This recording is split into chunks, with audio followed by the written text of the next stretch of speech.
Hello everyone, welcome back to my channel. आज हम start करेंगे class 9 chapter number 4 linear equations in two variable की exercise 4.1। Last video में मैंने आपको इस चैप्टर का इंट्रोडक्शन दिया था। आई होप आपको वो अच्छे समझ आया होगा, क्योंकि इंट्रोडक्शन मैंने बताया था कि कैसे कैसे इस चैप्टर में हम लोग क्या क्या पढ़ेंगे, सारे कंसेप्ट सारे टर्म्स के बारे में बताया था। अगर आपने अब तक वो वीडियो नहीं देखी है जाकर जरूर देखिएगा, क्योंकि एक्सरसाइज स्टार्ट करने से पहले आपको टर्म्स एंड कंसेप्ट जो है वो क्लियर होना बहुत जरूरी है। और एक और बात, अगर आप मेरे चैनल पर नए हैं तो मेरे चैनल को सब्सक्राइब करना बिल्कुल भी ना भूलिएगा और मेरी वीडियो को एंड तक देखिएगा। चलिए स्टार्ट करते हैं एक्सरसाइज 4.1 का question number 1। The cost of a notebook is twice the cost of a pen. Write a linear equations in two variable to represent this statement। और क्वेश्चन में नीचे हमें हिंट भी गिवन है। बोला है जो नोटबुक की कॉस्ट है वो हमारी पेन की कॉस्ट से ट्वाइस है। ट्वाइस मतलब क्या होता है, हमारा डबल। ठीक है, हमें write a linear equation in two variables to represent this statement. अगर इस क्वेश्चन में ये ना लिखा होता, राइट अ लीनियर इक्वेशन लिखा होता, इन टू वेरिएबल ना लिखा होता, तब भी हम इस क्वेश्चन को टू वेरिएबल में ही करते। ये आपको नया स्टार्ट हुआ है इसलिए लिखा है, पेपर में क्या पता ना लिखा है, ये चीज ना लिखी है, इतना भी आ सकता है right a linear equation two represent this statement. Paper में ये हिंट भी नहीं आएगी। तो आपको पता होना चाहिए कि क्वेश्चन में दो ऑब्जेक्ट गिवन है, नोटबुक एंड पेन, तो क्वेश्चन में दो ही वेरिएबल यूज होंगे। ठीक है, अब यहाँ क्या बोला है, हमें पेन नोटबुक की कॉस्ट को लेना है ₹X एंड हमें पेन की कॉस्ट को लेना है ₹Y। तो मैं लिखूंगी यहाँ पर let the cost of a notebook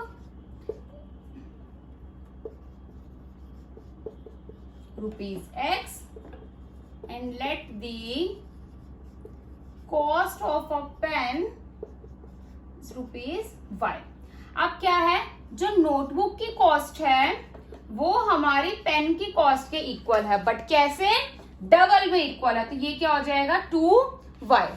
notebook की कॉस्ट हमारी पेन की कॉस्ट के डबल है। अब मैं सबको लेफ्ट हैंड साइड पे ले आऊंगी, ये प्लस है, यहाँ के माइनस, यहाँ पर कुछ भी नहीं था, क्या आ जाएगा 0। बहुत ही इजी क्वेश्चन था, कुछ भी नहीं था, बस आपको इक्वेशन बनानी थी। इक्वेशन बनानी अब तब सही कर पाओगे जब आपको पता होगा कि इस क्वेश्चन में क्या करना है, कैसे वेरिएबल लिए जाएंगे, क्वेश्चन को करने का तरीका क्या होता है। क्वेश्चन बहुत इजी है अगर आप प्रैक्टिस करोगे ढंग से तो। ठीक है, बाकी क्वेश्चन में ये जो पेपर में जो ये वाली हिंट हमें गिवन है, ये हिंट गिवन है पेपर में नहीं आती है। आपको खुद से ही वेरिएबल्स को लेट करना पड़ता है, ABCDMN whatever A to Z में आप कोई वेरिएबल को लेट कर सकते हो। ठीक है, अभी हमें गिवन था तो मैंने X एंड Y लेट किया, गिवन नहीं होता तो हम कुछ भी लेट कर लेते हैं। बहुत इजी क्वेश्चन था ये वाला। चलिए सेकंड क्वेश्चन स्टार्ट करते हैं। Express the following linear equations in the form ax plus by plus c equal to 0 and indicate the values of a, b and c in each case। ax plus by plus c के बारे में मैंने आपको inter वाले part में बताया था। हमें जितने भी यहाँ पे क्वेश्चंस दिए, जितनी भी क्वेश्चंस दी गई हैं, उसको हमें ax plus by plus c की फॉर्म में एक्सप्रेस करना है एंड a, b, c की वैल्यू को फाइंड करना है। चलिए स्टार्ट करते हैं फर्स्ट पार्ट से। First part 2x plus 3y equal में 9.35 बार। ax plus by plus c में क्या है, सारी की सारी वैल्यूज लेफ्ट हैंड साइड पे है, तो यहाँ पर हम लोग भी सारी वैल्यूज को लेफ्ट हैंड साइड पे ले आएंगे। ये प्लस में है, यहाँ आगे माइनस इक्वल में 0। अभी इक्वेट करते हैं, ax plus by plus c equal में 0। यहाँ पर क्या करना है, हमें a, b, c की वैल्यू निकालनी है। जो x का कोफिशिएंट है वो क्या है, मेरी a की वैल्यू, जो मेरा y का कोफिशिएंट है वो है मेरी b की वैल्यू, एंड जो कांस्टेंट टर्म होती है वो होती है हमारी c की वैल्यू। यहाँ पर प्लस में है बट हम इसको यहाँ पर लेके आए थे लेफ्ट हैंड साइड में, तो माइनस में हो गया था, तो हमारी c की वैल्यू हो जाएगी -9.35 बार। ठीक है, second part x minus y by 5 minus 10 equal में 0। इसमें सारी की सारी वैल्यूज हमारे लेफ्ट हैंड साइड पे ही है ऑलरेडी, तो हमें चेंज नहीं करना है। इसको मैं कैसे लिख सकती हूँ, x माइनस वाई इंटू 1/5 लिख सकती हूँ, -10 इक्वल में 0। ax plus by plus c equal में 0। x के साथ में वैल्यू a कुछ भी नहीं है तो 1 हो जाएगा। y के साथ में क्या है हमारा -1/5 एंड c क्या हो जाएगा हमारा -1 constant term. Third part -2x plus 3y equal में 6। अगेन लेफ्ट हैंड साइड पे ले आएंगे, इक्वेट करेंगे ax plus by plus c equal में 0, x का कॉफिशिएंट -2a, y का कॉफिशिएंट 3 एंड कांस्टेंट टर्म हमारी -6। तीनों पार्ट बहुत इजी थे, ऐसे ही हमें अगले पार्ट भी करने हैं। मैं फोर्थ पार्ट करने के लिए फर्स्ट पार्ट को इरेज कर रही हूं।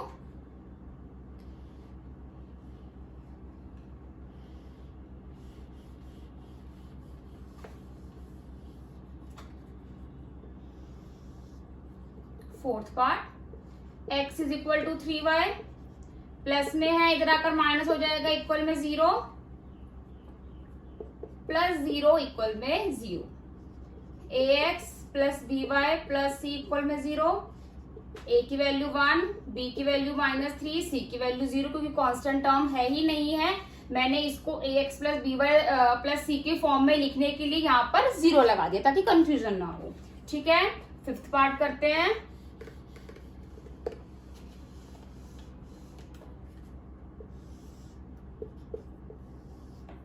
फिफ्थ पार्ट क्या है, 2x minus 5y, 2x is equal to -5y, -5y है यहाँ प्लस 5y इक्वल में 0, प्लस 0 इक्वल में 0, ax plus by plus c equal में 0, a की वैल्यू 2, b की वैल्यू 5, c की वैल्यू 0। बहुत ही इजी पार्ट है सारे के सारे, बस आपको पता होना चाहिए कि कैसे करना है और कैसे एक्सप्रेस करना है।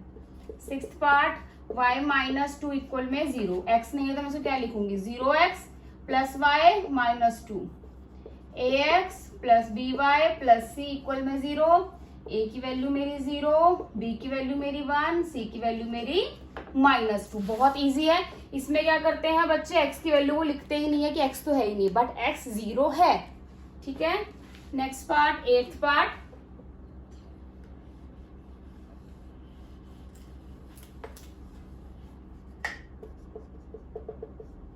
Five is equal to 2x, 5 plus 2x है यहाँ के -2x, इसको इसके ओरिजिनल फॉर्म में लिखते हैं -2x plus 0y plus 5 equal में 0, ax plus by plus c equal में 0, a की वैल्यू मेरी -2, b की वैल्यू मेरी 0, c की वैल्यू मेरी -5।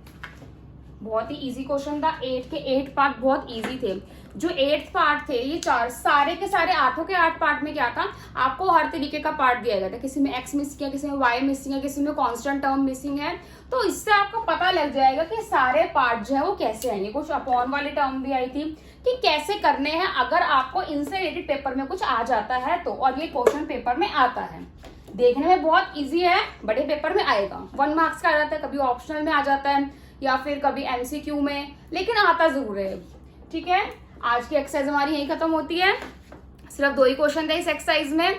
अगर आपको मेरी वीडियो पसंद आई हो तो मेरी वीडियो को लाइक शेयर कमेंट करना बिल्कुल भी ना भूलें, और मेरे आने वाले वीडियोस के लिए मेरे चैनल को सब्सक्राइब जरूर करें, बेल आइकन जरूर दबाएं ताकि मेरी वीडियो की सबसे बड़ी नोटिफिकेशन आपको आए। थैंक यू, मिलते हैं नेक्स्ट वीडियो में एक्सरसाइज 4.2 के साथ।